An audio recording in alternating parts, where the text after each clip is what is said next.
Hello बच्चों, उम्मीद है आप बिल्कुल ठीक होंगे और क्लास 12th बोर्ड के एग्जामिनेशन के लिए बहुत अच्छी तरीके से पढ़ाई कर रहे होंगे। जैसा आप जानते ही हैं कि जो बोर्ड का पेपर अब आता है वो एप्लीकेशन बेस्ड आता है, तो आपको कॉन्सेप्ट बिल्डअप करना ज़रूरी है। और अगली बात कि आपकी जो पढ़ाई है वो क्लास 12th में ही ख़त्म नहीं होने वाली, आप इससे आगे बढ़ने वाले हैं। तो वहाँ पर आप जेई का एग्ज़ाम दे रहे होंगे या नीट का या सीयूईटी का, तो इन तरह के एग्जामिनेशंस में भी आपके कॉन्सेप्ट को ही टेस्ट किया जाएगा। तो it is better for you कि आप कॉन्सेप्ट बिल्डिंग करें, यानी डिटेल्ड वीडियो देख के कॉन्सेप्ट डेवलप कर लें, जिससे बोर्ड्स में भी शानदार प्रदर्शन कर सकें और जो आगे कॉम्पिटिटिव एग्जामिनेशन आप देने वाले हैं उसका भी शानदार प्रदर्शन कर सकें। इसी वजह से मैं आपको सपोर्ट करने के लिए डिटेल्ड वीडियो की सीरीज लेके आया हूं, और ये जो वीडियोस हैं इन वीडियो यही पढ़ लेंगे आप तो सारा काम कंप्लीट हो जाएगा। ये शॉर्ट एंड डिटेल्ड वीडियो है, इसके बाहर से कुछ नहीं आएगा, इतना ही काफी है। जो बच्चे एनसीईआरटी फॉलो कर रहे हैं वो इसको रिफर कर सकते हैं और अपने शानदार प्रदर्शन कर सकते हैं। तो अगर आप ये चाहते हैं कि आपको फिजिक्स आसान भाषा में समझ में आए और वीडियो लेक्चर देखने के बाद न्यूमेरिकल निकलने लगे, तो अरविंद एकेडमी चैनल को झट से सब्सक्राइब कर लीजिए फॉर टॉप क्वालिटी कंटेंट, जिससे आप बहुत अच्छा परफॉर्मेंस कर पाए।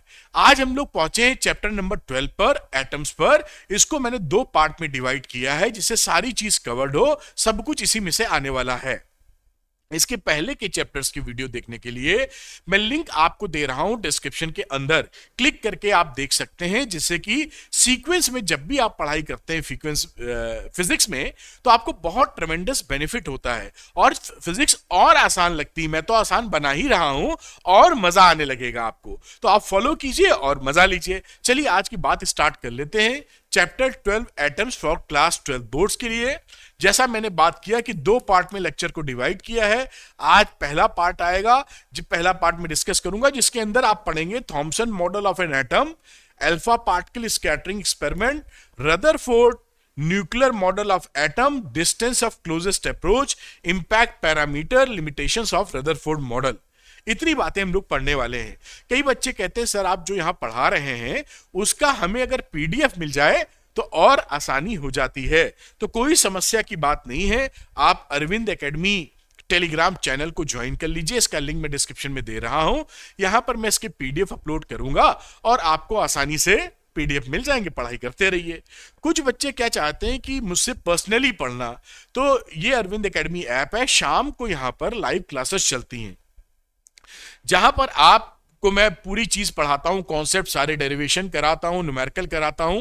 आपको कहीं भी डाउट आए कि डेरिवेशन में ऐसा क्यों कर रहे हैं सर, या न्यूमेरिकल ये जो आपने बताया इसके अलावा इस मेथड से करें तो क्यों ना करें, क्या फायदा घाटा है, ये सारी बात का डिस्कशंस या मैं आपको जवाब प्यार से देता हूं, जिससे आपको सुपर क्लैरिटी बन जाए। यही कंफ्यूजन्स क्लियर करने के लिए, डाउट हटाने के लिए आपके सामने लाए हैं हम लोग द्रोणा बैच। और ये द्रोणा फिजिक्स है, द्रोणा मैथमेटिक्स है। द्रोणा बैच की खूबी क्या है कि इसमें मैं खुद पढ़ाता हूं मैथ और फिजिक्स।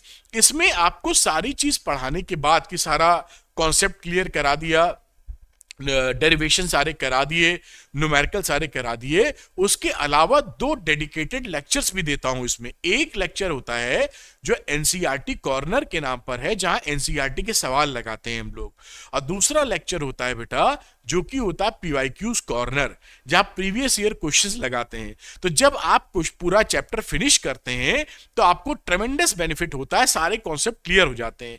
जो मैं यहां पढ़ाता हूं उसके बाहर से कुछ नहीं आएगा, सब यहीं से आएगा, इससे अलावा पढ़ने की कोई आवश्यकता नहीं है। और पूरे साल की 1 टाइम फीस केवल है 999, पूरे सिलेबस की फीस। तो आप इसको ज्वाइन कर सकते हैं। जो बच्चे इंटरेस्टेड हैं ज्वाइन करने के लिए, वो अरविंद एकेडमी ऐप को डाउनलोड कर लें, उसका लिंक डिस्क्रिप्शन में दिया गया है, और स्टोर सेक्शन में जाकर द्रोणा बैच में एनरोल कर सकते हैं और मेरे साथ बहुत शानदार पढ़ाई कर सकते हैं। चलिए अगला कदम उठाते हैं, जिस वजह से ये वीडियो बना है, जहां पर हम डिस्कशंस करेंगे एटम के स्ट्रक्चर का। देखिए कमाल की बात क्या थी कि ये बहुत पुरानी 200-300 साल पुरानी घटना नहीं है। यहां पर 19th सेंचुरी के खत्म होते होते हमें बहुत सारे एविडेंसेस मिलने लगे थे स्ट्रक्चर ऑफ एटम को लेके। तो वहां पर एक बड़ा ही तगड़ा एक्सपेरिमेंट किया जे थॉमसन ने 1897 में। वहां पर उन्होंने एक गैस ट्यूब में डिस्चार्ज किए कुछ पार्टिकल्स को देखिए, the experiment on electric discharge, ये इलेक्ट्रिक डिस्चार्ज किया through gases carried out by the English physicist J Thomson. और वहां पर उन्होंने क्या देखा कि डिफरेंट मटेरियल्स के अंदर, अलग अलग मटेरियल के अंदर एक तरह का पार्टिकल है जो निगेटिवली चार्ज है और सारे अलग अलग मटेरियल में कॉमन है। आप समझ रहे हैं, अलग अलग तरह से उन्होंने डिस्चार्ज किए, गैसेस ले गए, लेकिन सबकी फाइंडिंग्स उनकी एक जैसी आने लगी।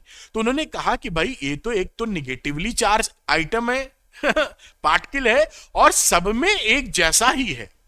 अब उन्होंने सोचा कि भाई इसके साथ साथ उन्होंने ये भी देखा कि जो एटम होता है एज ए होल वो इलेक्ट्रिकली न्यूट्रल होता है। तो अगर इसके अंदर निगेटिवली चार्ज पार्टिकल है तो उतना ही पॉजिटिव चार्ज भी होना चाहिए, जिसके बाद वो इलेक्ट्रिकली न्यूट्रल होंगे। अब बात ये खड़ी हो गई कि अगर यहां पर पॉजिटिव चार्ज है तो पॉजिटिव चार्ज कहां पर है, किस तरह से अरेंजमेंट है उस एटम के अंदर, और निगेटिव चार्ज का किस तरह से अरेंजमेंट है। यानी एक तरह से ये डिस्कशन शुरू हुआ कि स्ट्रक्चर ऑफ एटम क्या है। भाई आपने खोज तो निकाला इलेक्ट्रॉन, आपने कह दिया इलेक्ट्रॉन है, लेकिन इलेक्ट्रॉन है तो उतना ही पॉजिटिव चार्ज भी होना चाहिए जिससे कि एटम इलेक्ट्रिकली न्यूट्रल हो जाए। अब वो पॉजिटिव चार्ज किस तरीके से है एटम में, कहां कहां प्लेस है, निगेटिवली चार्ज कहां कहां प्लेस है, इसकी जानकारी के सवाल उठे कि भाई बताइए इसका अरेंजमेंट कैसा है। तो जे थॉमसन ने जो 1897 में चर्चा की थी, एक्सपेरिमेंट द्वारा इलेक्ट्रॉन की खोज की थी, जो कि बहुत अद्भुत खोज है, उसके बाद उन्होंने ही अगले साल 1898 में पहला मॉडल दे दिया स्ट्रक्चर ऑफ एटम का, जिसको Thompson model of an atom बोलते हैं। वो मॉडल क्या है ये देख लेते हैं। तो इसके बाद जैसा आपसे बातचीत हुई 1898 में Thomson model of an atom दे दिया इन्होंने कि भाई कहां अरेंजमेंट है, मेरी समझ में ये आता है ये होना चाहिए। तो उन्होंने ये अरेंजमेंट क्या किया, उन्होंने बोला कि भाई ये जो एटम है इसके अंदर जो पॉजिटिव चार्ज होता है वो यूनिफॉर्मली डिस्ट्रीब्यूटेड रहता है। ये देखिए, ये जो बहुत छोटे छोटे डॉट्स दिख रहे हैं ये क्या है, पॉजिटिवली चार्ज, ये पूरे एटम में फैले हुए हैं, और जो इलेक्ट्रॉन होते हैं वो इसमें एम्बेडेड धसे हुए होते हैं। ये उसी तरीके से धसे होते हैं जैसे वाटरमेलन के अंदर सीड्स धसे हुए होते हैं। वाटरमेलन जो तरबूज खाते हैं हम लोग, तो तरबूज में वो बीजा कहां होगा, उसका बीज हमको नहीं मालूम, कभी यहां हो सकता है, कभी यहां हो सकता है, कभी यहां हो सकता है। तो उन्होंने ये कहा कि वाटरमेलन में या तरबूज में जिस तरीके से बीज पाए जाते हैं उसी तरीके से इलेक्ट्रिकली, यानी जो नेगेटिव पार्टिकल है इलेक्ट्रॉन जिसे बोल रहे हैं, वो इसके अंदर एम्बेडेड है और पॉजिटिव चार्ज पूरा फैला हुआ है। इस तरीके से इन्होंने मॉडल पेश किया और इस मॉडल का नाम पड़ा बेटा plum pudding model of the atom. ये प्लम पुडिंग मॉडल क्या होता है, यही होता है। मतलब क्या है, देखिए आप खाने के बाद डेजर्ट खाते हैं ना, आपने खाया होगा एक क्रीम, जो समझ के होंगे उनके लिए बढ़िया, जो नहीं समझे, एक क्रीम टाइप बनाते हैं, उसके अंदर फलों का टुकड़े डालते हैं। खाने के बाद डेजर्ट, डेजर्ट मतलब जैसे मिठाई खाते हैं उस तरह से एक बनाते हैं नहीं, तो पुडिंग खाने के लिए। तो प्लम पुडिंग का मतलब है कि उस डेजर्ट में जब मलाई नुमा एक बनाया, जैसे आइसक्रीम समझ लीजिए, बहुत सारे उसमें आप केशर पिस्ता अगड़म बगड़म चीज डाले हुए हैं, तो वो उसके बीज केशर पिस्ता कहाँ है, तरबूज के बीज, मतलब डिफरेंट डिफरेंट बीज जो खाने में टेस्टी लग रहे हैं, फ्रूट्स वगैरह टुकड़े जो हैं वो कहाँ हैं, किसे नहीं मालूम, किसी को नहीं मालूम, बस आप लेते हैं, मुंह में जाता है तो आनंद आता है। तो प्लम पुडिंग मॉडल इसी नाम पर उन्होंने फेमस हो गया, ये plum pudding model, first model of an atom. लेकिन ये ज्यादा टिक नहीं पाया मैदान में। क्यों नहीं टिक पाया, क्योंकि थॉमसन मॉडल आया तो, लेकिन बहुत दिनों तक चला नहीं। आप देखेंगे घटनाएं काफी होने लगी। तो क्या क्या प्रॉब्लम आई जिसकी वजह से ये मॉडल टपक गया, मतलब निपट गया, वो हम लोग देख लेते हैं फेलियर ऑफ थॉमसन मॉडल में। तो फेलियर क्या थी बेटा, कि it could not explain the origin और several spectral lines series in the case of hydrogen and other atoms. देखिए हाइड्रोजन एटम में हमको जो आगे देखेंगे जो स्पेक्ट्रम मिलता है, उसमें स्पेक्ट्रम में लाइंस मिलती हैं सीरीज की, डिस्क्रीट अलग अलग, मतलब कई लाइन आएगी फिर दूसरी सीरीज स्टार्ट हो जाएगी। जबकि यहां पर जो पूरी कहानी है सब एक जैसा है, बीच बीच में ही इलेक्ट्रॉन है, तो डिफरेंट सीरीज को ये एक्सप्लेन नहीं कर पाए। भाई एक जैसा मिल जाना चाहिए था इसके अंदर, सब एक जैसा दिख रहा है, बीच बीच में इलेक्ट्रॉन है, तो वो डिफरेंट सीरीज क्यों मिल रही है, ये एक्सप्लेनेशन इससे नहीं दिया जा सका। दूसरा जो थॉमसन मॉडल में प्रॉब्लम रहा, it failed to explain the large angle scattering of alpha particle experiment, जो रदरफोर्ड का एक तरीके से एक्सपेरिमेंट बोलते हैं। उन रदरफोर्ड के एक्सपेरिमेंट में क्या देखा गया था कि जब हमने अल्फा, अभी हम पढ़ेंगे वो अल्फा पार्टिकल को जब हम लोग किसी एटम पर हिट करते हैं, गोल्ड फॉइल पे हिट किया था, तो कुछ पार्टिकल पड़ने के बाद वो बहुत ज्यादा स्कैटरिंग कर गए थे थीटा। मान लीजिए ये एटम है यहां कहीं, तो ये इतना घूम क्यों गया है ये अल्फा पार्टिकल पर, ये लार्ज स्कैटरिंग एंगल क्यों है?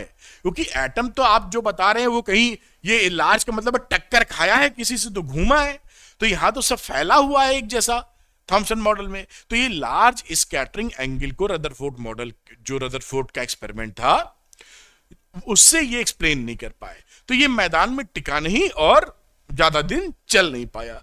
अब उसके बाद क्या हुआ, ये एक्सपेरिमेंट पिक्चर में आया जो कि गेगर एंड मार्टसन एक्सपेरिमेंट है। ये रदरफोर्ड के अंदर काम कर रहे थे और ये मार्टसन साहब तो उनको तो डिग्री भी नहीं मिली थी।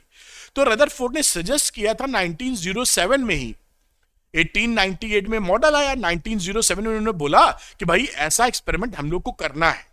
और वो एक्सपेरिमेंट जब बताया गया करने के लिए, तो वो हो पाया 1911 में, क्योंकि अरेंजमेंट करना पड़ता है, सारी तिकड़म लगानी पड़ती है। करते करते करते को 1911 में इनके अंडर में जो दो लोग काम कर रहे थे, तगड़े साइंटिस्ट भी थे, इनको तो खैर डिग्री नहीं मिली थी उस समय, इन दोनों ने उस 1911 में रदरफोर्ड के सजेशन पर ये एक्सपेरिमेंट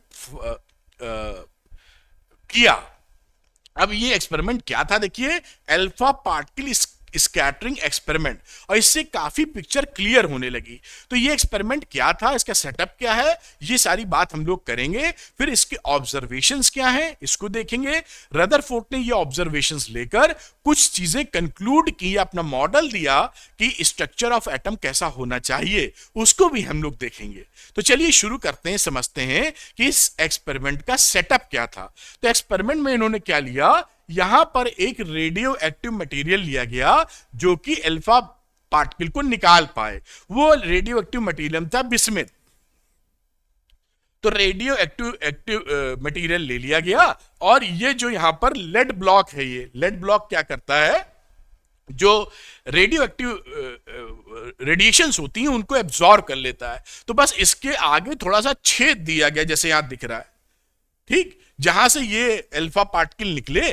फिर आगे लगाया गया हमारा कोलियोमीटर। कोलीमीटर क्या करता है, जो पार्टिकल आ रहे थे उनको बीम में कन्वर्ट कर देता है। बीम ना एकदम लेजर बीम जैसे सबको पकड़ के एक तरफ कर देता है, जैसे बीमिंग कर पाए। तो कोलीमीटर का ये काम था, जो इसको बीम रूमा बनाया गया। फिर इस तरह की स्क्रीन लगाई गई। देखिए यहां पर जो स्क्रीन है, ये गोला टाइप दिख रही है, ये दो अलग अलग व्यू हैं, ये स्क्रीन लगाई गई। और इस स्क्रीन पर हम लोगों ने जिंक सल्फाइड की स्क्रीन थी। ये जिंक सल्फाइड क्यों था, क्यों इस पर जब अल्फा पार्टिकल हिट करेगा तो यहां पर हल्की सी चिंगारी निकलती थी, फ्लैशेस होते थे, जैसे जुगनू नहीं चमकता है, फायर फ्लाई बोलते हैं इंग्लिश में शायद। तो जुगनू जो होता है जैसे चमकता अंधेरे में, आपने शायद देखा हो, तो ऐसी चमक मिलती थी। तो इसी चमक को हम इस माइक्रोस्कोप से देखते थे और वो गिनते थे कि कहां भाई, यहां अगर हिट करेगा तो यहां चमकेगा, यहां हिट करेगा तो यहां चमकेगा। तो ये वो जान जाएंगे कि कितने पार्टिकल स्क्रीन से हिट किए हैं और कहां पर हिट किए हैं। ये देखिए, इसको बोलते हैं स्कैटरिंग। ये सीधा आ रहा था ना, और कितना स्कैटरिंग एंगल है थीटा, यहां हिट किया तो कम है, यहां हिट किया तो स्कैटरिंग एंगल ज्यादा हो गया। तो ये थीटा को पकड़ पाएंगे कि कितना स्कैटरिंग एंगल है और कहां ये हिट कर रहा है, कितने पार्टिकल हिट कर रहे हैं और कितने थीटा पे कितने हिट कर रहे हैं, सारी बात ये पकड़ ले जाएंगे। तो ये सेटअप बनाया गया, तो आप यहां पर समझ पाए होंगे। और यहां पर जो बीम दी गई, इन्होंने 5.5 मेगा इलेक्ट्रॉन वोल्ट के अल्फा पार्टिकल एमिट किए। एनर्जी इसको देनी पड़ी, जिससे कि ये बीच में रखा गया गोल्ड फॉयल। ये देखिए गोल्ड फॉयल है। गोल्ड फॉयल क्यों लिया गया, क्योंकि गोल्ड फॉयल को पटक पटक कर बहुत पतली फॉयल या लेयर बनाई जा सकती है, ये गड़बड़ नहीं करता है, टूटता बिखरता नहीं है। तो यहां पर गोल्ड फॉयल का जो साइज था वो भी यहां लिखा है। ये देखिए इसका साइज मेंशन किया है, 2.1 × 10⁻⁻7 मीटर, इतना पतला, जिससे कि इसमें से अल्फा पार्टिकल निकल पाए। मोटा बनाओगे तो घुस के रह जाएंगे उसी में। ठीक, तो ये गोल्ड फॉयल लगाया गया। गोल्ड फॉयल क्यों लिया गया था? क्योंकि उसको पीट पीट कर हम बहुत पतला बना सकते हैं, ये खूबी है इसकी, इसलिए इसको लिया गया। तो पूरा सेटअप आप जमावड़ा समझ गए कि यहां से बिस्मिथ रखा, लेड ब्लॉक निकला कि अंड बंड जगह ना भागे ये अल्फा पार्टिकल्स। छोटा सा होल दिया गया, यहां पर दिख रहा है, जिससे अल्फा पार्टिकल निकले। कोलीमीटर लगाया गया जो इसको बीम में कन्वर्ट कर देंगे कि एक ही जगह हिट करना है तुमको, समझ लो। और ये गोल्ड फॉयल लगाई गई, जैसा आप देख पा रहे हैं। इस गोल्ड फॉयल पे हिट किए। ये पूरी स्क्रीन थी जिंक सल्फाइड की, जहां पर ये हिट करेगा तो जुगनू की तरह चमकेगा। इसको हम लोग माइक्रोस्कोप से गिन लेंगे और कहां हिट कर रहा है, किस एंगल पर, यह भी पता कर लेंगे। ये पूरी कहानी 1911 में की गई। अब इस एक्सपेरिमेंट को जब किया गया तो क्या ऑब्जर्वेशंस आए, यानी हम लोगों ने एक ग्राफ, उन लोगों ने एक ग्राफ ड्रॉ किया। वो ग्राफ किसके बीच था? ये देखिए नीचे लिखा है, स्कैटरिंग एंगल थीटा पर। Angle of scattering, angle of scattering का मतलब है ये थीटा बेटा, कि ये कहां कहां आया और जहां लड़ रहा है, जहां जहां, वहां पे कितने पार्टिकल्स हिट कर रहे हैं। तो ये ग्राफ बना the distribution of the number of scattered particles. ये देखिए, number of scattered particle versus angle of scattering, यानी कितने एंगल पर कितने पार्टिकल इस स्क्रीन पर हिट कर रहे हैं, इसका एक ग्राफ बनाया। वो ग्राफ अगली स्लाइड में आपके सामने पेश किया जाएगा। और रदरफोर्ड साहब जो बहुत ही जबरदस्त साइंटिस्ट थे, उन्होंने उसका ऑब्जर्वेशन किया, उससे कई चीजें कंक्लूड की। तो चलिए देखते हैं कि वो ग्राफ क्या था। अच्छा, उससे पहले यह भी बता दूं कि कई बच्चों को जो अल्फा पार्टिकल है उसके बारे में नहीं पता होता, जबकि ये फिजिक्स में और भी जगह बहुत इंपॉर्टेंट होता है। तो अल्फा पार्टिकल क्या होता है इसकी चर्चा कर दूं आपसे पहले, नहीं कुछ लोग को नहीं पता है तो वही रह जाएगा। ये हीलियम का न्यूक्लियस होता है। हीलियम जो होता है उसमें इलेक्ट्रिकली न्यूट्रल है एटम, दो प्रोटॉन है, दो इलेक्ट्रॉन बाहर घूम रहे हैं, वो दो इलेक्ट्रॉन को खटाक से घुमा के देते हैं, वो आउट कर देते हैं आप, तो वो क्या हो जाता है? हीलियम का न्यूक्लियस या हीलियम आयन। तो वो हीलियम आयन का अल्फा पार्टिकल हीलियम आयन है या हीलियम का न्यूक्लियस है। उस पर चार्ज कितना होता है? 2 प्रोटॉन के बराबर। तो देखिए चार्ज कितना होगा उन अल्फा पार्टिकल? +2e, क्योंकि इसके न्यूक्लियस में प्रोटॉन है। और इसका मास कितना होता है? Mass of alpha particle is equal to mass of proton से 4 गुना, 4 mp। ठीक, तो ये बात आप पकड़ के रखिएगा। ये इसका बहुत, इस पे सवाल बड़े पूछे जाते हैं आपके यहाँ, और जिस बच्चों को ये बेसिक नहीं पता है उसका कबाड़ा हो जाएगा। मालूम ही नहीं हीलियम पार्टिकल का मास क्या होता है और चार्ज क्या होता है, तो आप कैसे करेंगे? तो मास हो गया प्रोटॉन का 4 गुना ज्यादा और चार्ज हो गया दुगुना ऑफ प्रोटॉन, क्योंकि प्रोटॉन के पास इलेक्ट्रॉन जितना चार्ज है बस वो पॉजिटिव है, फर्क इतना है। ठीक है, तो आप अल्फा पार्टिकल क्या होता है ये समझ चुके हैं। अब ऑब्जर्वेशन की बात करते हैं कि भाई वो जो एक्सपेरिमेंट किया गया अल्फा पार्टिकल स्कैटरिंग एक्सपेरिमेंट 1911 में रदरफोर्ड साहब के कहने पर चेजर एंड मैटसन ने किया, वो ये ग्राफ बना के लेके आए। अब इस ग्राफ में देखिए ये स्कैटरिंग एंगल थीटा इधर दिखाया गया है, थीटा वही कहां कहां, और जहां हिट कर रहे हैं वो कितने हिट कर रहे हैं। तो ये नंबर ऑफ पार्टिकल्स है, नंबर लिख देते हैं, नंबर ऑफ पार्टिकल्स इस दिशा में। अब इस ग्राफ को मैं यहां पढ़ के समझाऊंगा तो बहुत मजा आएगा आपको। तो चलिए, रदरफोर्ड या ये जो ग्राफ था इसने क्या रिविलेशन दिया, ऑब्जर्वेशन मतलब, तो क्या रहा? Most of the alpha particle pass through the gold foil और सफर ओनली स्मॉल डिफ्लेक्शंस।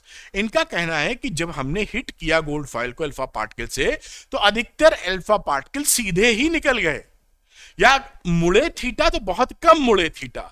ये बात कैसे इस ग्राफ से पता चल रही है? देखिए थीटा बहुत कम ले लेंगे, मान लीजिए 0 के आसपास बहुत कम लेंगे, तो ये देखिए कितने ज्यादा पार्टिकल हैं, भरमार है, 10 की पावर 7 से थोड़ा कम ही है। तो बहुत थीटा कम आया या नहीं आया? तो अधिकतर पार्टिकल अनडिविएटेड निकल गए या कम डिविएशन के साथ निकल गए।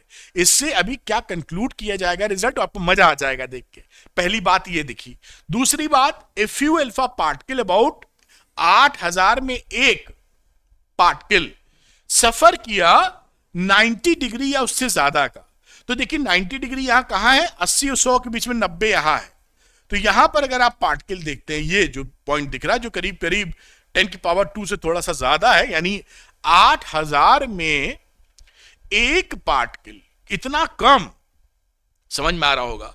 8000 पार्टिकल आपने फेंके, उसमें से कोई एक या तो 90 डिग्री मुड़ा, यानी वो सीधे जा रहा था, वो इस तरह से मुड़ गया, या उससे ज्यादा मुड़ गया, इस तरह जा रहा था और ऐसे मुड़ गया ये, तो ये 90 से ज्यादा है। ऐसा केस कब हो रहा है, जब 8000 पार्टिकल आप फेंक रहे हैं, हिट करा रहे हैं गोल्ड फॉइल पे, तो उसमें से कोई एक ऐसा करतब दिखा रहा है। अभी इसका भी ऑब्जर्वेशन पकड़ लेंगे, भाई ये दिख रहा है, इसका मतलब क्या, कंक्लूजन क्या है। अगली बात, occasionally an alpha particle gets rebounded from the gold foil suffering a deflection of nearly 180 degree. और 180 डिग्री जो कि यहां नहीं आ पाया है, 180 और आगे होगा, कि कुछ पार्टिकल बहुत ही ज्यादा कम टकराकर वापस ऐसे लौट आए अल्फा पार्टिकल। 180 डिग्री कितने का यहां एंगल बना है, 180 डिग्री का। ये कैसे है, ये 8000 में एक नहीं है, रेयर है, यानी बहुत ज्यादा कम। आप यहां बढ़ाते चले जाएंगे तो काफी कम मिलेंगे, 140 डिग्री तक है, 180 डिग्री तो और ज्यादा होगा। कोई कभी मिल जाए तो मिल जाए, रेयर, ऐसी सिचुएशन है।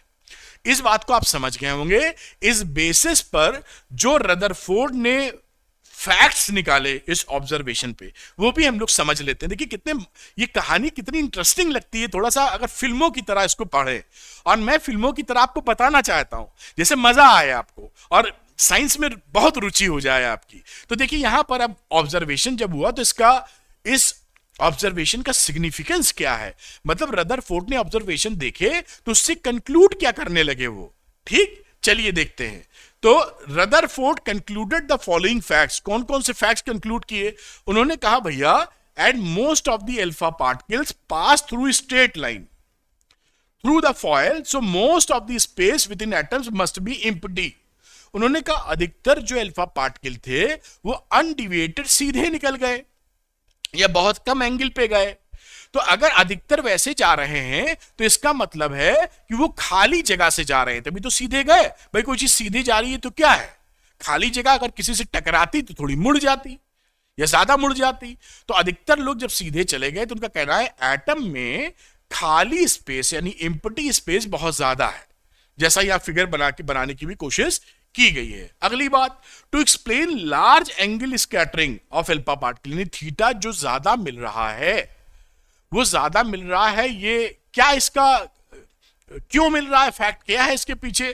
तो उन्होंने कहा Rutherford suggested that all the positive charge and the mass of the atom is concentrated in a very small region called the nucleus of the atom। इन्होंने कहा ये जो लार्ज स्कैटरिंग एंगल है, ये यहां पर ये जो न्यूक्लियस है, पूरा इस एटम का जो पॉजिटिव चार्ज है और उसका लगभग पूरा मास, वो यहीं इसके बहुत छोटे रीजन में केंद्रित है। इसी वजह से कोई अल्फा पार्टिकल जब आया होगा इसके पास तो बहुत कम घूमे हैं ज्यादा थीटा पे, तो ये छोटा है, इसी वजह से इसके आसपास जो आए होंगे वो घूम के कम ज्यादा थीटा बनाते हुए निकल गए होंगे। क्योंकि इसका थीटा आप लेंगे तो क्या लेंगे, बहुत ज्यादा थीटा है स्कैटरिंग एंगल। बात पकड़ में आ रही है ना। और ऐसे पार्टिकल कितने मिले थे, 8000 में कोई एक, बहुत कम। इसका मतलब है कि ये जिस चीज से टकरा रहे थे, टकराने का मतलब फिजिकल टक्कर मत समझना, क्योंकि चार्ज पार्टिकल्स हैं, एक मिनिमम अप्रोच होती है, क्लोजेस्ट वहां से घूम जाते हैं। कार जैसे हिट नहीं करते भड़ाक, तो ये भड़ाक नहीं, लेकिन जहां तक जा पाए पास वो गए और वहां से मुड़ गए। लेकिन ये कम थे, इसका मतलब इसका जो कोर है वो रीजन बहुत छोटा है और उस रीजन में सारे पॉजिटिव चार्ज हैं और एटम का लगभग पूरा मास वही केंद्रित है। ये बात वो और बता गए इस एक्सपेरिमेंट के ऑब्जर्वेशन से। The nucleus is surrounded by A cloud of electron. उन्होंने कहा जो न्यूक्लियस है उसके, वो न्यूक्लियस के चारों तरफ इलेक्ट्रॉन के बादल हैं। Cloud of electrons whose total negative charge is equal to total of the positive charge. उन्होंने कहा कि जितना पॉजिटिव चार्ज न्यूक्लियस का है, इसके चारों तरफ जो इलेक्ट्रॉन है उतना ही इलेक्ट्रॉन का चार्ज है। तो जितना प्लस उतना माइनस, तो टोटल इलेक्ट्रिकली ये एटम आपका न्यूट्रल हो जाता है। ये तीन चीजें बता गए जो तीनों यहां पे लिखी गई हैं। बहुत ज्यादा खाली जगह, पॉजिटिव चार्ज और मास बहुत कम रीजन में केंद्रित होना, और जितना पॉजिटिव चार्ज होना उसके चारों तरफ एटम में माइनस चार्ज होना, इलेक्ट्रॉन होना, जिससे कि वो इलेक्ट्रिकली एटम न्यूट्रल हो जाए। चलिए ये बात हो गई। अब इसके बाद हम लोग एक चीज देखते हैं जो मैं बता रहा था, टक्कर वाली बात। तो जब उन्होंने बोला कि एक ही जगह ये सेंटर पर सारे पॉजिटिव चार्ज हैं और अल्फा पार्टिकल भी पॉजिटिव होता है, आपको बताया था ना कि अल्फा पार्टिकल पे कितना चार्ज होता है, 2 प्रोटॉन के बराबर, तो +2e चार्ज होता है इस पे। जब ये इस पे पास में आएगा तो फिजिकल टक्कर धड़ाम वाली नहीं होगी। ये मान लीजिए न्यूक्लियस है और ये हमारा अल्फा पार्टिकल आ रहा है, तो ये आएगा तो जब पास पहुंचेगा तो कुलाम्बियन फोर्स लगेगा, फोर्स ऑफ रिपल्शन, दोनों प्लस है, तो ये यहां तक आएगा और यहां से मुड़ जाएगा, फिर ऐसे मुड़ जाए या ऐसे मुड़ जाए, लेकिन भड़ाक नहीं होगा। फिजिकल टक्कर विल नॉट बी देयर। ये जहां तक आ रहा है करीब से करीब, ये डिस्टेंस बीच की, ये बीच की डिस्टेंस, इसको बोलते हैं डिस्टेंस ऑफ क्लोजेस्ट अप्रोच। ये कम से कम यहां तक आया, ज्यादा एनर्जी होती तो और पास आ जाता, लेकिन भड़ाक से नहीं लड़ेगा क्योंकि दोनों के बीच में रिपल्शन का फोर्स है। तो इस बात को भी आपके एक न्यूमेरिकल में एनसीईआरटी में दिया भी है कि डिस्टेंस ऑफ क्लोजेस्ट अप्रोच को भी हम पकड़ लेते हैं, ये कितने के बराबर होती है। तो ये देखिए डिस्टेंस ऑफ क्लोजेस्ट अप्रोच आप समझ गए, अल्फा पार्टिकल चला यहां तक पहुंचा फिर रिवॉल्व कर गया, तो दिस डिस्टेंस यहां देखिए लिखा है R0, ये डिस्टेंस क्या कहलाती है, डिस्टेंस ऑफ क्लोजेस्ट अप्रोच। और ये जो फॉर्मूला है इसके हिसाब से ये आती है। कैसे आती है भी मैं इसको निकाल के भी दिखा देता हूं और बहुत आसानी से आप समझ जाएंगे, वेरी वेरी इजी कहानी। और यहां पर देखिए फॉर्मूले में Z लिखा है, तो ये एटॉमिक नंबर है K, कूलम्ब कांस्टेंट है K, एटॉमिक नंबर Z है, और यहां तक देखिए ये जब पहुंचा है तो हम ये जान जाते हैं कि जो इस एटम का न्यूक्लियस का साइज होगा वो इससे कम ही होगा, क्योंकि भाई जहां तक ये पहुंचा है उसकी फिजिकल टक्कर होनी नहीं, तो उससे छोटा ही तो न्यूक्लियस होगा। तो ये से एक अंदाजा, एस्टिमेशन ऑफ न्यूक्लियस रेडियस या न्यूक्लियस साइज के बारे में भी एक जानकारी मिल जाती है। वो पक्की जानकारी तो नहीं होती, लेकिन ये होती है कि भाई इस डिस्टेंस से न्यूक्लियस छोटा ही होगा, ये हमको पता चल जाता है। ठीक, आपकी जानकारी के लिए जो एटम का साइज होता है वो 10⁻⁻10 मीटर के ऑर्डर का होता है, और जो न्यूक्लियस का साइज होता है वो 10⁻⁻15 मीटर के ऑर्डर का होता है, फर्मी के ऑर्डर का होता है। तो 1,00,000 गुना छोटा होता है न्यूक्लियस, या न्यूक्लियस से 1,00,000 गुना बड़ा होता है एटम। इतना फ्री स्पेस है कि अगर मैं इस रूम में, जो मान लीजिए आपका 10 बाई 10 का रूम है, 10 फीट लंबा, 10 फीट चौड़ा और 10 फीट ऊंचा समझ लीजिए, ये पेन की टिप समझ लीजिए, उतना बड़ा न्यूक्लियस है, तो ये पूरा रूम पूरा एटम है। देखिए कितना खाली है, आप समझ गए। इस पेन की टिप समझ लीजिए न्यूक्लियस है, तो जिस रूम में आप बैठे हैं अंदाजा लेने के लिए, उस रूम में वो उतना बड़ा आपका एटम है। ये हालचाल है यहां पर, और सारा मास इसी पे केंद्रित है और सारा पॉजिटिव चार्ज यही मौजूद है। खैर बड़ी अच्छी बात। अब अगली बात हम लोग इसमें आपको समझा देता हूं कि जो क्लोजेस्ट अप्रोच का फॉर्मूला निकल रहा है वो कहां से निकल रहा है। तो यहां पर हम लोग क्या देखते हैं, पहले बना लेता हूं एटम की कहानी।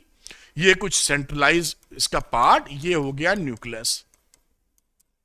आप एक अल्फा पार्टिकल भेजे, ये अल्फा पार्टिकल, और ये यहां तक पहुंचा और उसके बाद लौट लिया, और ये जो डिस्टेंस आई इसी को आप R0 क्लोजेस्ट अप्रोच, R0 या D जो भी बोलना बोलेंगे। यहां पर जब आप भेज रहे थे इसको अल्फा पार्टिकल को, तो कुछ काइनेटिक एनर्जी आपने दी होगी, भाई फेंका होगा तभी तो जाएगा, नहीं काहे जाएगा।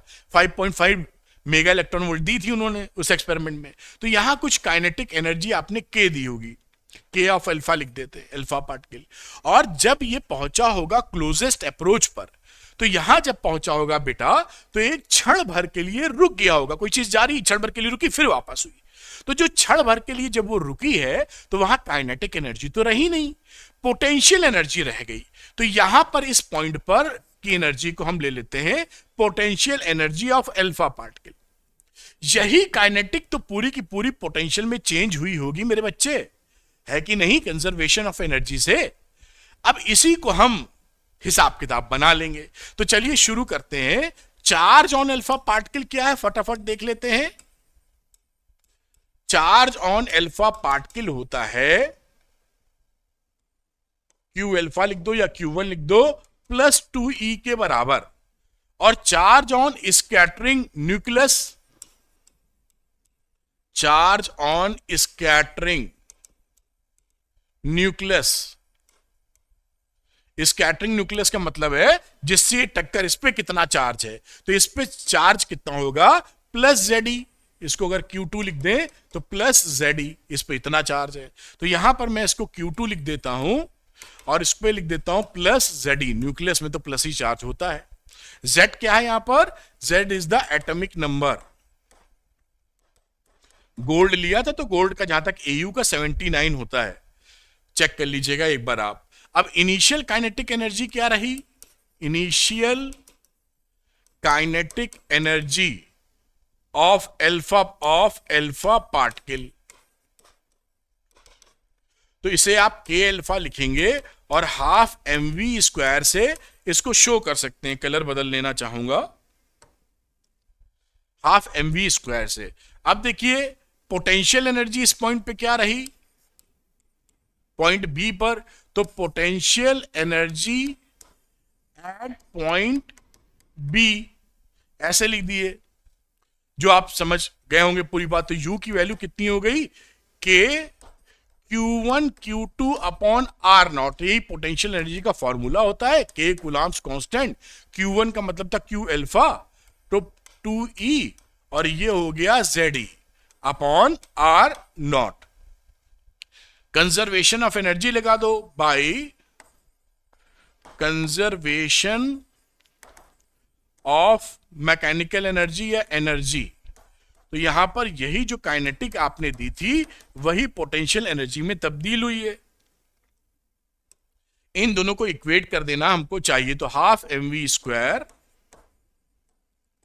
इज इक्वल टू K, इन दोनों को मल्टीप्लाई करके लिख रहे हैं तो 2ZE स्क्वायर अपॉन R0। यहां से R0 की वैल्यू निकाल लो, तो R0 की वैल्यू यहां से क्या मिली, 2K ZE square upon K। K है kinetic energy of alpha particle, ये K अल्फा का मतलब इसे K ही लिख रहे हैं, घबरा मत जाना। ये आपकी एनर्जी निकल आई फॉर्मूले के तौर पर, या इसको आप लिख सकते हो 4K ZE square upon mv square. अगर आप ये जो ये K अल्फा लिख दो, वरना ये K से K काट दोगे तुम, तो ये अब ये सही है, ठीक, इसे K हटाओ। तो ये आप समझ गए, ये फॉर्मूला आ गया।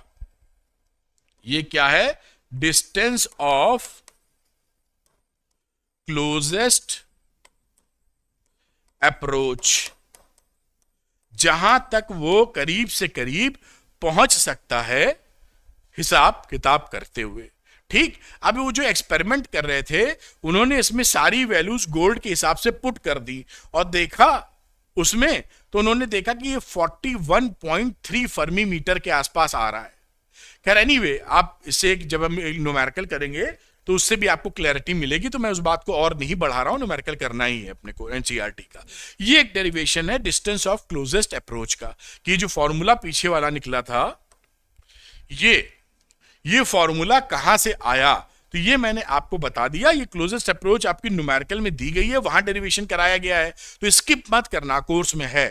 ठीक है, मैं हट जाता हूं, आप शायद नोट करना चाहें इसको, तो कुछ बच्चे चाहेंगे तो उसको नोट कर लेंगे। एक कदम और आगे मैं इसको बढ़ाता हूं, मेरे ख्याल से आपने नोट कर लिया होगा। अगली चर्चा कर लेते हैं बेटा इंपैक्ट पैरामीटर की। ये भी छोटी सी चीज है, बहुत आसानी से आप समझ सकते हैं।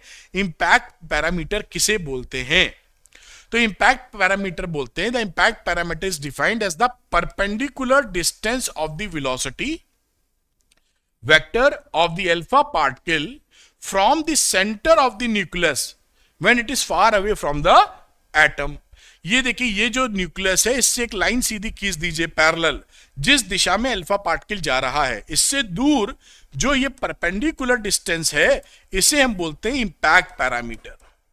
इंपैक्ट पैरामीटर, फिर से एक बार, perpendicular distance between the velocity vector of the alpha particle and the line of the nucleus parallel to the, perpendicular लोगे तो पैरेलल ही लगा दोगे, parallel to the velocity vector, क्योंकि न्यूक्लियस से जाने वाली लाइन, अब ऐसे मत खींच देना न्यूक्लियस से जाने वाली लाइन, और न्यूक्लियस से दूर होना चाहिए, पास होगा तो उड़ने लगेगा, मतलब डिफ्लेक्ट होने लगेगा। बात पकड़ में आई? ये इंपैक्ट पैरामीटर कहलाता है। इस इंपैक्ट पैरामीटर जो कि बी है, इसकी वजह से कुछ चीजें हम समझ लेते हैं जो कि बहुत आसान है। जैसे अगर इंपैक्ट पैरामीटर ज्यादा होगा, यहां कहीं लिखा होगा फॉर लार्ज इंपैक्ट पैरामीटर, तो ये बी की वैल्यू ज्यादा होगी। जब ये दूर से जाएगा तो अल्फा कम हो जाएगा, न्यूक्लियस से दूर है ना, तो न्यूक्लियस से दूर है तो रिपल्शन का फोर्स कम लगेगा, तो यहां पर स्कैटरिंग एंगल आपका कम मिलेगा, तो ऑलमोस्ट अनडिफ्लेक्टेड।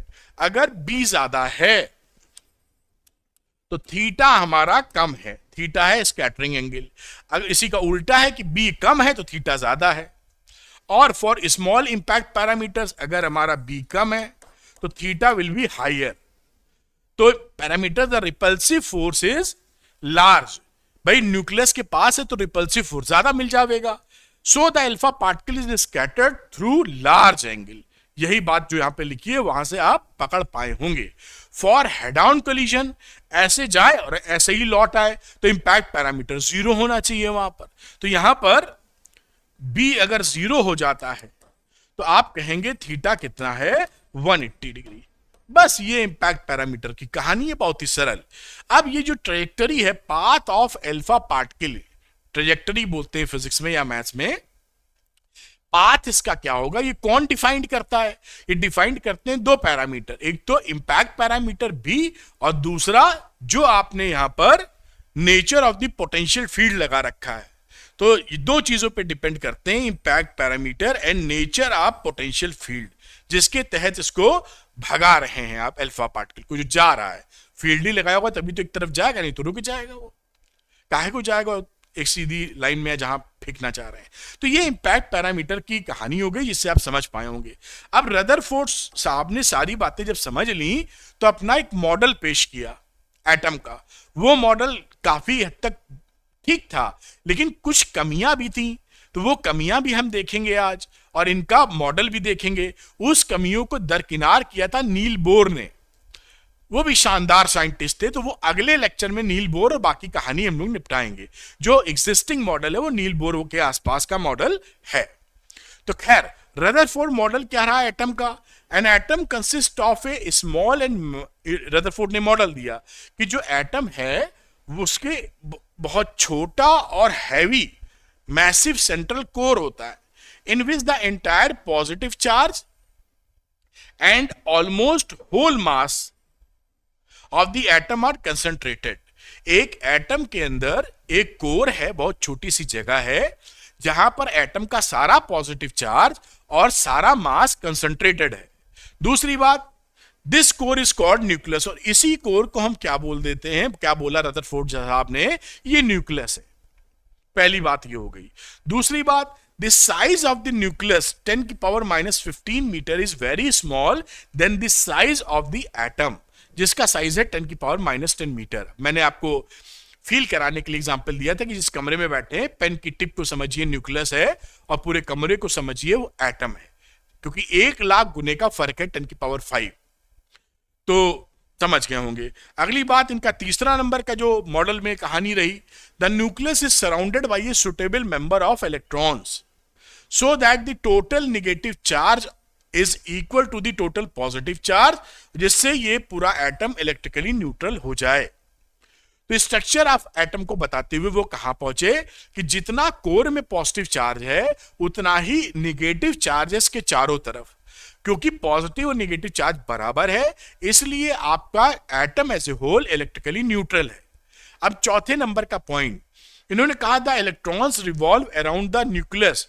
भाई जैसे ये मान लीजिए न्यूक्लियस है, इसके अराउंड जो इलेक्ट्रॉन चक्कर लगा रहा है, न्यूक्लियस इन वेरियस ऑर्बिट्स, कई सारी ऑर्बिट्स हो सकती हैं, एक है दो है जैसी है, as a planets revolve around the sun, जैसे कि सन के चारों तरफ कई प्लैनेट चक्कर लगाते हैं, धरती भी उनमें से एक है, चक्कर लगाती है और लगाती रहती है।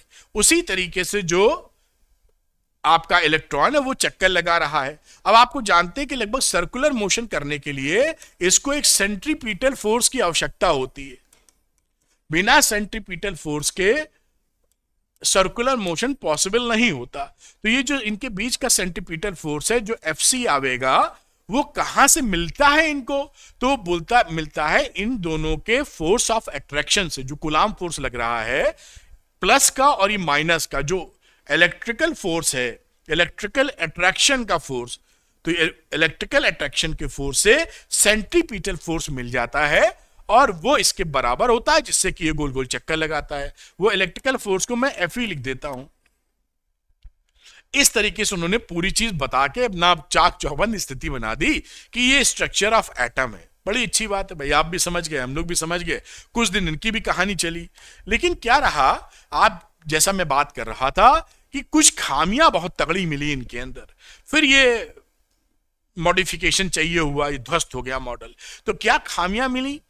पहली लिमिटेशंस क्या रही कि Rutherford model can not explain the stability of an atom. ये स्टेबिलिटी ऑफ एटम को एक्सप्लेन नहीं कर पाया, कैसे इनस्टेबिलिटी हो रही है। अब हम लोगों ने ये इन्होंने बताया कि प्लस पे निगेटिव चक्कर लगा रहा है। अगर आप, जैसा आपको मालूम है कि कोई भी चार्ज अगर सर्कुलर मोशन करेगा तो वो एक्सेलरेटेड मोशन होता है। Circular motion is an accelerated motion. अगर ये एक्सेलरेटेड मोशन कर रहा है तो इलेक्ट्रोमैग्नेटिक वेव्स में हमने पढ़ा है कि कोई भी चार्ज अगर एक्सेलरेटेड मोशन करता है तो ईएम वेव्स निकालता है, इलेक्ट्रोमैग्नेटिक वेव निकालता है। तो जब ये माइनस वाला चक्कर लगा रहा है, एक्सेलरेटेड मोशन कर रहा है, तो इलेक्ट्रोमैग्नेटिक वेव निकाल रहा है। अगर वो इलेक्ट्रोमैग्नेटिक वेव निकाल रहा है तो अपने पास से एनर्जी खर्चा कर रहा है ना, तो उसकी एनर्जी कम हो रही है। अगर एनर्जी कम हो रही है तो धीरे धीरे एनर्जी जब कम होगी तो ये स्पाइरल पाथ कम कम कम एनर्जी कम करते करते क्या करेगा, इस न्यूक्लियस में जाके घुस जाएगा, स्वाहा हो जाएगा। भाई ऐसा ही होगा, गोल गोल घूम रहा है, इलेक्ट्रोमैग्नेटिक वेव निकाल रहा है, भाई एनर्जी तो कहीं से देनी पड़ती है, कंजर्वेशन ऑफ एनर्जी, अपनी जेब से खर्चा कर रहा है तो और पास आता जा रहा है, और पास आता जा रहा है, और जब पूरे पैसे खर्च हो गए तो घुस गया उसी के अंदर, खर्चे पानी नहीं रहा उसके पास। तो इसलिए स्टेबिलिटी ऑफ एटम ये एक्सप्लेनेबल नहीं हो सका इनके मॉडल से। वो नहीं बता सके कि भाई ये क्यों, कुछ तो भस्म हो जाएगा जाके न्यूक्लियस में, क्योंकि इलेक्ट्रोमैग्नेटिक वेव छोड़ रहा है, एक्सीलरेटेड चार्ज का मोशन है। दूसरी बात क्या रही कि as the electrons spiral inverts, अब देखो ये जो इलेक्ट्रॉन है अगर ये स्पाइरल इनवर्ट करेगा तो इसकी जो एंगुलर वेलोसिटी एंड फ्रीक्वेंसीज हैं वुड चेंज कॉन्टिन्यूसली। भाई जैसे जैसे ये अंदर की तरफ आ रहा है इसकी एंगुलर वेलोसिटी और फ्रीक्वेंसी बदलती रहेगी। फ्रीक्वेंसी मतलब कितने चक्कर लगा रहा है एक बार, कितने चक्कर लगा रहा है एक सेकंड में, ये भी बदलेगा और एंगुलर वेलोसिटी भी बदलेगी। इस बदलाव से हमको जो स्पेक्ट्रम मिलना चाहिए था वो कॉन्टिन्यूस मिलना चाहिए हाइड्रोजन एटम का। भाई ये क्योंकि पूरा देखिए कॉन्टिन्यूसली इसके पास जा रहा है लेकिन हमको मिलता है लाइन स्पेक्ट्रम। तो लाइन स्पेक्ट्रम जब मिल रहा है, वो क्यों मिल रहा है, इसको हम इस मॉडल से एक्सप्लेन नहीं कर सकते, क्योंकि ये साफ तौर पे बता क्या रहा है कि भैया यहां पर कॉन्टिन्यूस स्पेक्ट्रम मिलना चाहिए। ये सारी बातें यहां लिखी समझा तो मैं आपको दे ही रहा हूं, तो इससे ये एक्सप्लेन नहीं हो पाया। रदरफोर्ड का मॉडल ध्वस्त हो गया। अब अगला जो मॉडल आता है नील बोर का, वो हम अगले पार्ट में पढ़ेंगे, सेकंड वीडियो में। तब तक हम लोग न्यूमेरिकल लगाते हैं। कुछ एक टॉपिक और इंटरेस्टिंग है, एनर्जी ऑफ इलेक्ट्रॉन जब वो चक्कर लगा रहा होता है, कितनी काइनेटिक, कितनी पोटेंशियल, कितनी टोटल, उसको भी करेंगे। और 2-3 न्यूमेरिकल एनसीईआरटी के बड़े अच्छे लगाएंगे हम लोग। तो चलिए अगला इंटरेस्टिंग थोड़ा कॉन्सेप्चुअल न्यूमेरिकल है, इसको लेते हैं। यहां पर देखिए एग्जाम, ये एनसीईआरटी का है 12.1। ये मैं एनसीईआरटी लिख देता हूं जिससे बच्चों को ये क्लैरिटी रहे कि एनसीईआरटी का सवाल है। तो in the Rutherford's nuclear model of atom, the nucleus का रेडियस है 10⁻⁻15 मीटर, इज एनालॉगस का मतलब होता है अनुरूप, उसी के अनुरूप होना, to the sun, about which the electron move in orbit, और ऑर्बिट का रेडियस कितना है एटम का, कह दीजिए 10⁻⁻10 metre. Like the earth orbits around the sun, if the dimensions of the solar system had the same proportions as those of the atom, यानी atom में जो proportions हैं वही proportions हमारे सोलर सिस्टम पे लागू हो जाए. would the earth be closer, क्या धरती काफी पास रहेगी, to और farther या दूर रहेगी away from sun. अगर यही प्रोपोर्शन हम लागू कर दें सोलर सिस्टम पे, तो अभी जो एग्जिस्टिंग कहानी है धरती की दूरी जो अर्थ से जहां चक्कर लगा रही उसका रेडियस कम हो जाएगा या ज्यादा. और देन एक्चुअली इट इज, अभी की जो एक्चुअल सिचुएशन है रेडियस ऑफ अर्थ की, वो है ऑर्बिट की, वो है दिस वन. ये ऑर्बिट का रेडियस है जो अर्थ चक्कर लगा रहा है सूरज का, उस ऑर्बिट का कितना रेडियस है. और साथ में रेडियस ऑफ सन दे रखा है 7 × 10⁸ मीटर. सवाल समझ पाए हैं क्या आप? ये 4-5 लाइनें लिखी हैं इसके अंदर. मैं आपको सरल भाषा में एक बार फिर से बताता हूं, तब करूंगा तो पकड़ पाएंगे, नहीं पकड़ नहीं पाएंगे.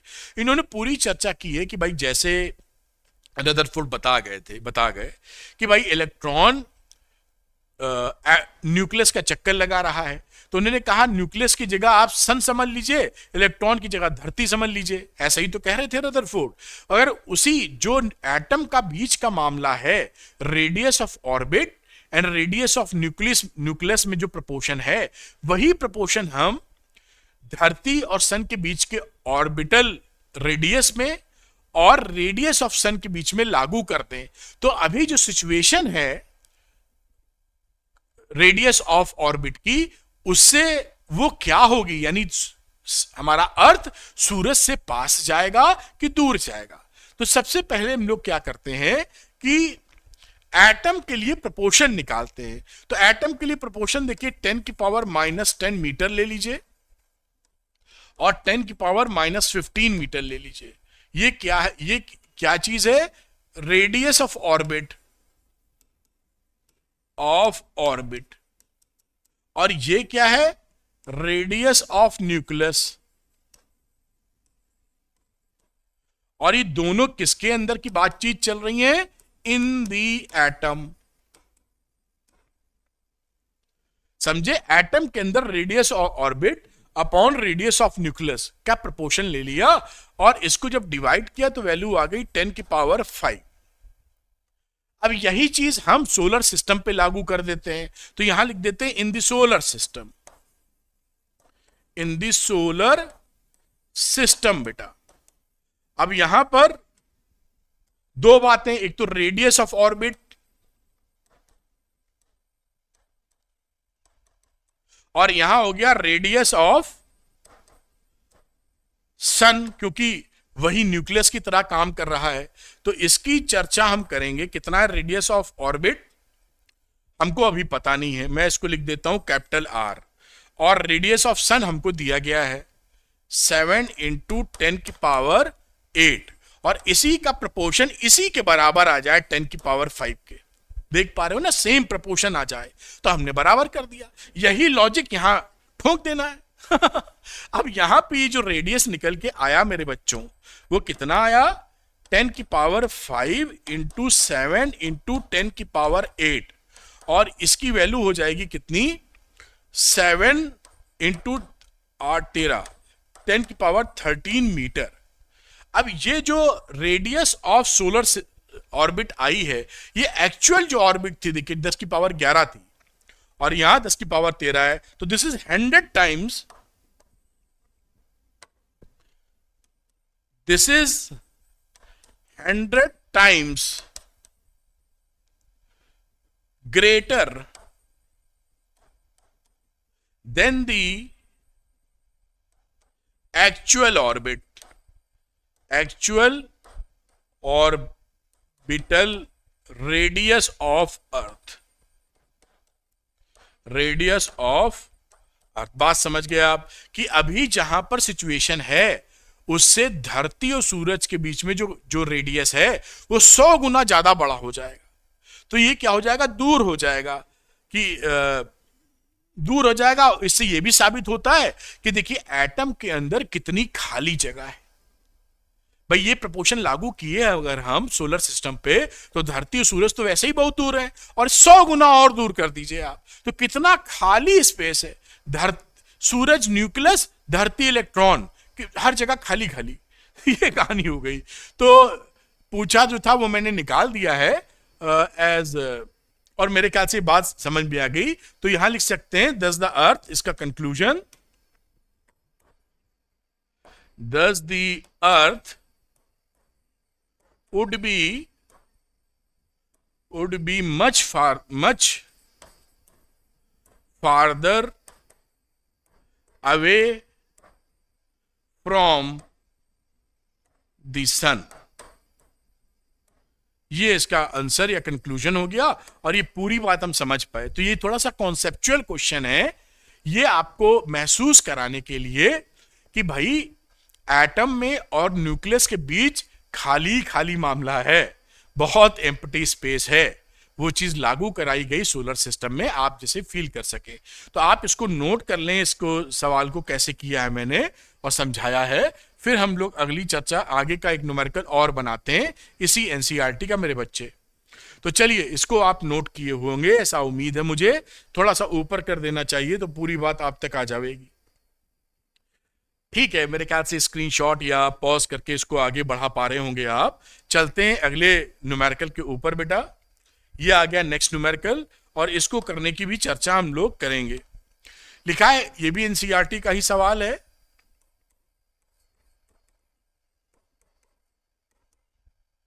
और इसमें वही जो डेरिवेशन था उसी का मामला कह दिया कहने को।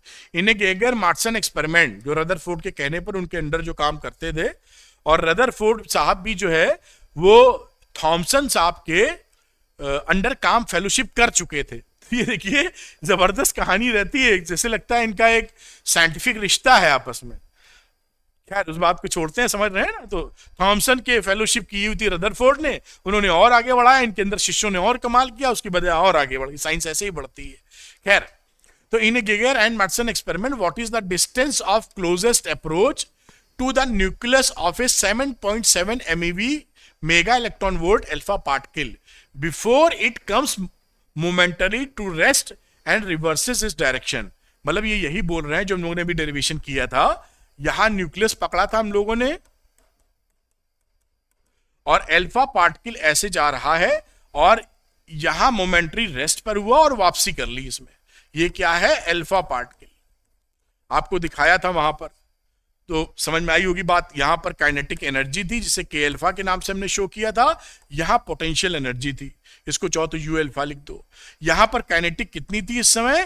काइनेटिक एनर्जी 0, यहां पर पोटेंशियल कितनी थी? 0। शुरुआत में तो धाए से फेंके हमने, ये दूर है इससे काफी, वरना आप कहेंगे प्लस ये तो पोटेंशियल ले ले, ये काफी दूर है तो पोटेंशियल हमने ये 0 मान ली यहां पर।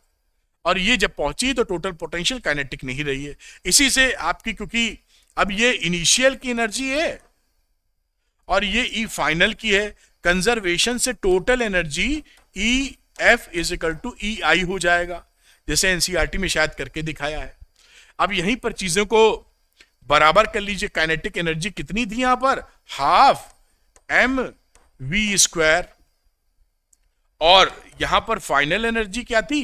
पोटेंशियल एनर्जी, तो वो थी 1/4 pi epsilon naught Q1 Q2।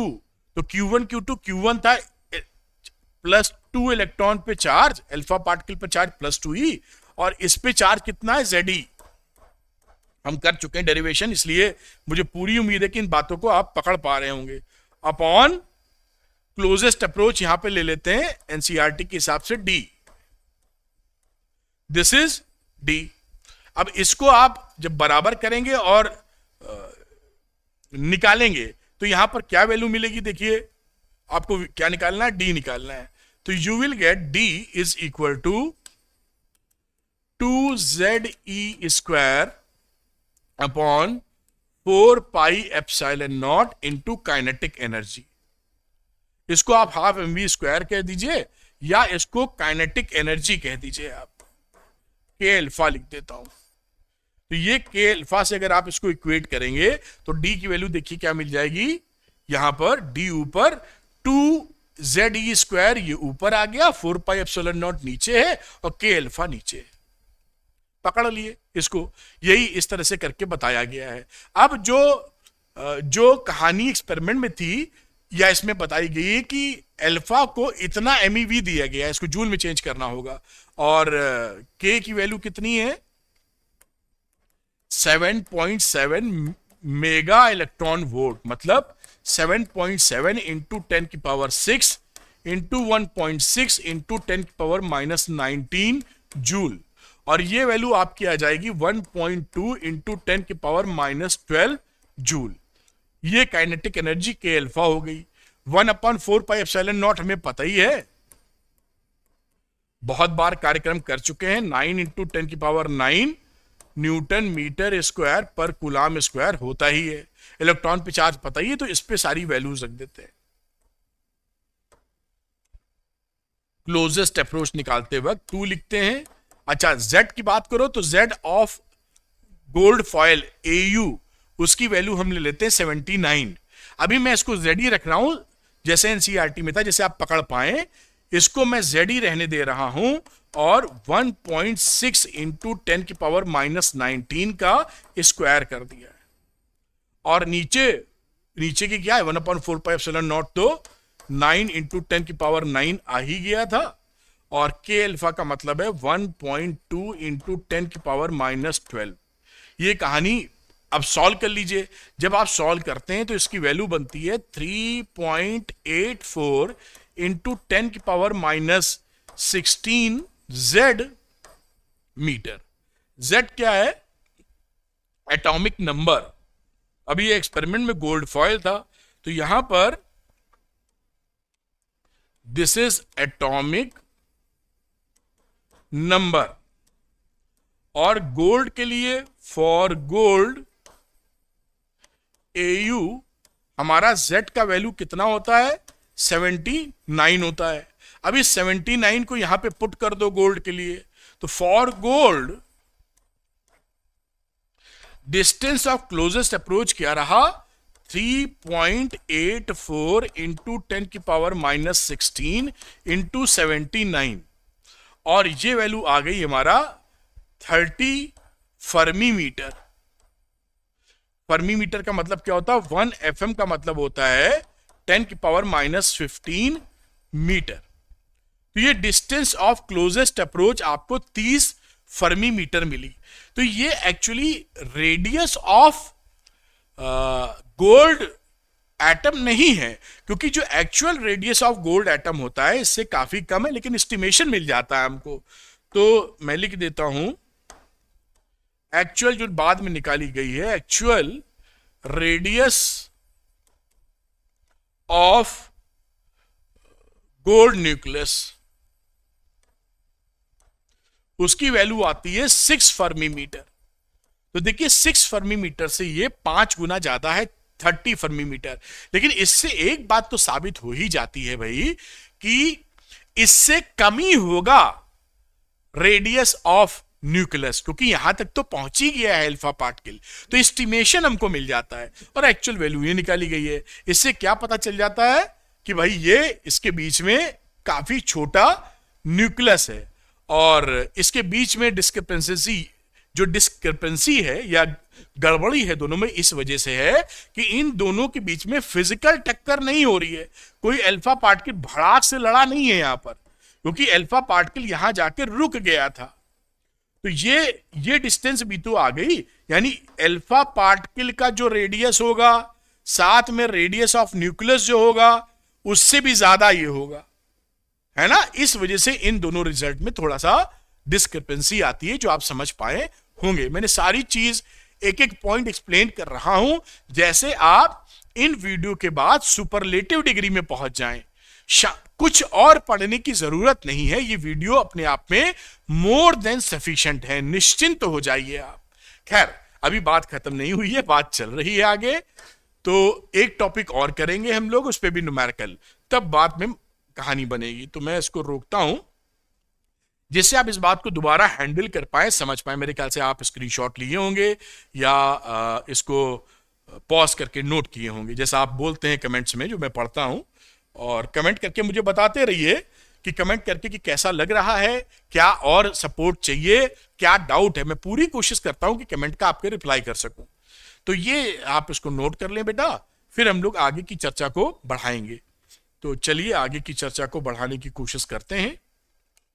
अब अगली बात जो आ जाती है बेटा, वो है इलेक्ट्रॉन ऑर्बिट एंड एनर्जी। तो इलेक्ट्रॉन, रदरफोर्ड ने जो कहानी रची थी उसमें यही कहा गया था कि इस न्यूक्लियस के अराउंड डिफरेंट ऑर्बिट्स में इलेक्ट्रॉन चक्कर लगा रहा है। ये ऑर्बिट्स है इनकी। अब ये भी उन्होंने बोला था कि अगर इलेक्ट्रॉन उसी तरह चक्कर लगा रहा है जिस तरह की सूरज का चक्कर धरती लगाती है, तो धरती और सूरज के बीच में सेंट्रीपिटल फोर्स मिलता है उनके ग्रेविटेशनल फोर्स से, फोर्स ऑफ अट्रैक्शन से। यहां पर जो इनको सेंट्रीपिटल फोर्स ऑफर हो रहा है वो कहां से ऑफर हो रहा है? इनके इलेक्ट्रिक फोर्स से, इलेक्ट्रिक फोर्स ऑफ अट्रैक्शन से, क्योंकि इलेक्ट्रॉन है इलेक्ट्रिकली निगेटिव और ये पॉजिटिव। तो इनके बीच में जो फोर्स ऑफ अट्रैक्शन है उससे ही हमें सेंट्रीपिटल फोर्स का वैल्यू मिलता है, इलेक्ट्रिक फोर्स से। तो यहां पर हम लिख सकते हैं, देखिए F C is equal to F E, ये है सेंट्रीपिटल फोर्स और ये है बेटा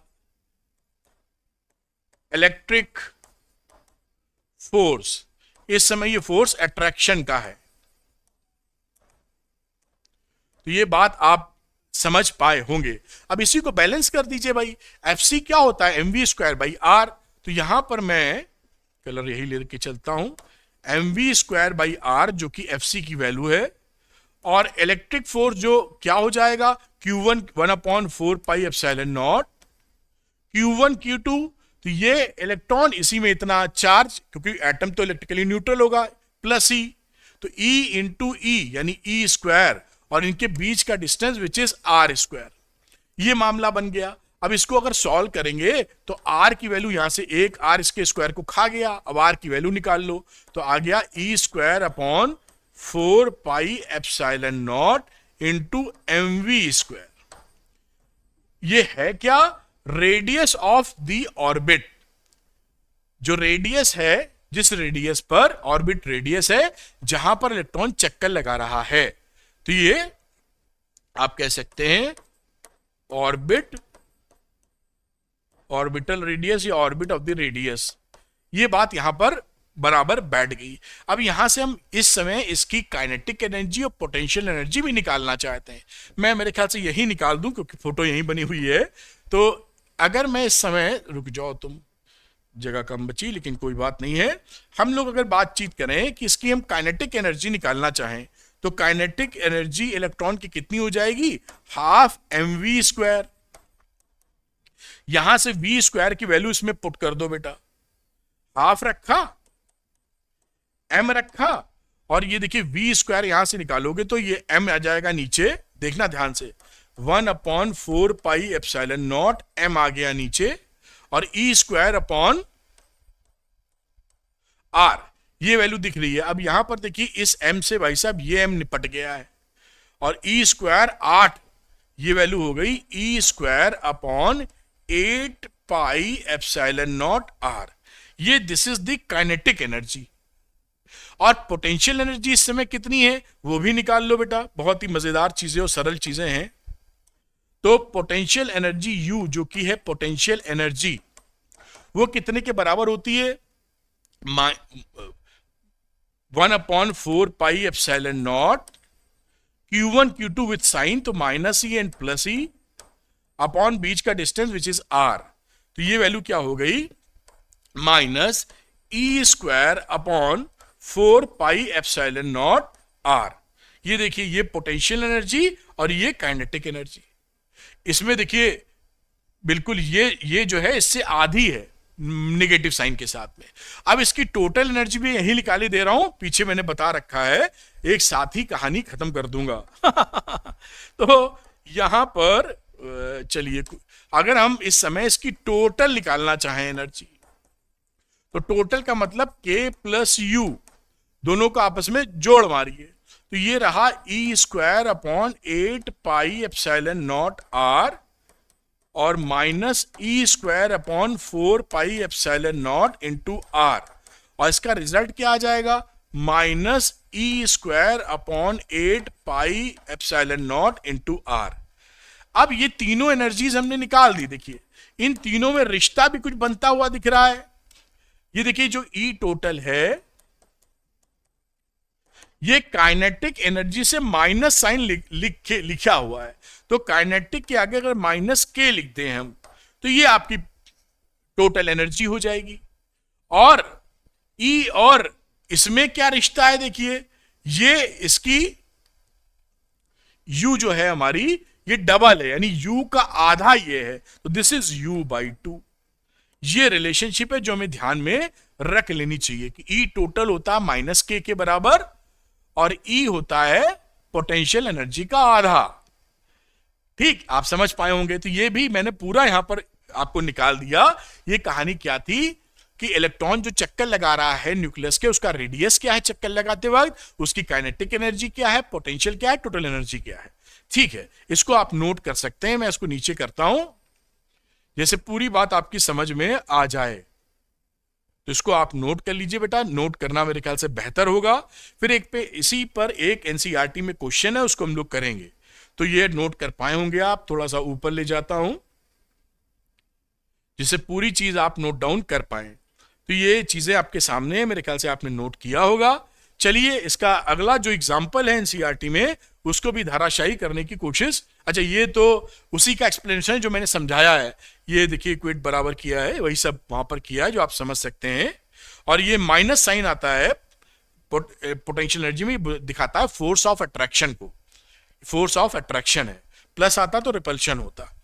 और ये आपका टोटल एनर्जी की वैल्यू जो हम लोगों ने निकाली थी, और ये रिलेशन भी आपको वहां पर करके मैंने दिखा दिया है।